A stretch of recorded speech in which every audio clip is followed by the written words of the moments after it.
Hello again, hope you've all had a good week. Well, I can't say it's the most exciting week for Star Citizen news. However, 3.6 is with the Evocati, so there is quite a lot of leaks available online on YouTube for anyone to see. Now, I'm not going to show any leaks here, but I'll just point you to the Star Citizen subreddit, where there's plenty of leaks available for you to see if you wish. But it shouldn't be too long before it hits the main PTU. I should say probably maybe a week or two.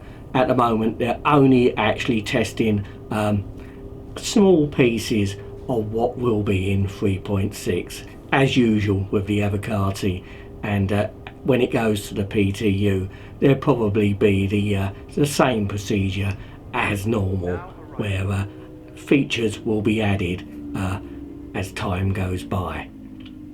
So let's have a look though at what they showed us this week in Inside Star Citizen. There's two new weapons coming into the game for 3.6. First up we saw a Bearing S38 pistol, which is described as sitting in the middle ground, not as fast firing as the LH86, but a steady pistol. And I wonder why we've never seen a firing range back in the hangar like the old days when we had a firing range for ship weapons. Now the next weapon is the Klaus and Werner Lumen 5 laser SMG. Bit of a mouthful, that one. Basically this is a laser SMG capable of some devastating burst fire if you hold the trigger down, so you can actually do a lot of damage on your target. But evidently it's still capable of inflicting some good damage on targets further away. Now we saw a demo of what they called a new train manager, which will allow the developers to implement more trains on the tracks and in stations. Well, it's good to see that they're actually actively working on tackling the issue of waiting around too long for a train at Lawville. Now we saw some further enhancements to the damage state systems. The designers have been working on what they call UV2 damage states, where basically the damage states will persist even if parts break off the ship. Now we also saw some nice VFX work for a new weapon coming into the game, the Neutron Repeater. With this weapon, actually the more you fire it, the more intense the glow of the weapon at the back will be, so look for some glowing weapons. See some work being done on particles. Now basically this one involves what happens when you shoot into the ground on planets. Obviously it can be used for other things as well. Is at the moment the colours of the particles breaking off are all the same, but in the future they will reflect the actual surface colour of the planet or whatever you shoot at.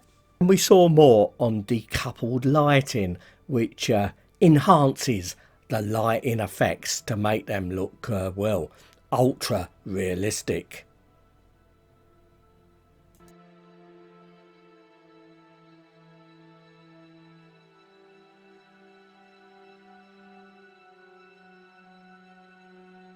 Now we got a look at what's coming in 3.6 regarding some ships, and this is the Merlin, and it's been slightly reworked on the outside, nothing major, but they also showed us what they're aiming for wear and tear on ships, so bear that in mind, that your ships will gradually take wear and tear as you use them in the future. Now, as well as changes to the outside, have actually improved the lighting in the cockpit, as it was giving them trouble when you was video conferencing from the cockpit of the Merlin. It was reflecting everywhere, evidently, so that's another improvement. Now the P72 Archimedes is a more luxury version of the Merlin. Actually comes with the Constellation Phoenix, which actually I just melted because I wanted a 600i. Now basically this is a lot more luxurious looking. It's a lot faster. It's got this glossy white paint, got these two big engines at the front, although they told us they've actually took the weapon on the front of the ship out. Now it's got a more luxurious cockpit, as you would expect, with some nice mood lighting, the developers told us. So those of you with a Constellation Phoenix, or you can actually probably buy this ship separately if you want a fast runaround ship, well, the Archimedes may be for you.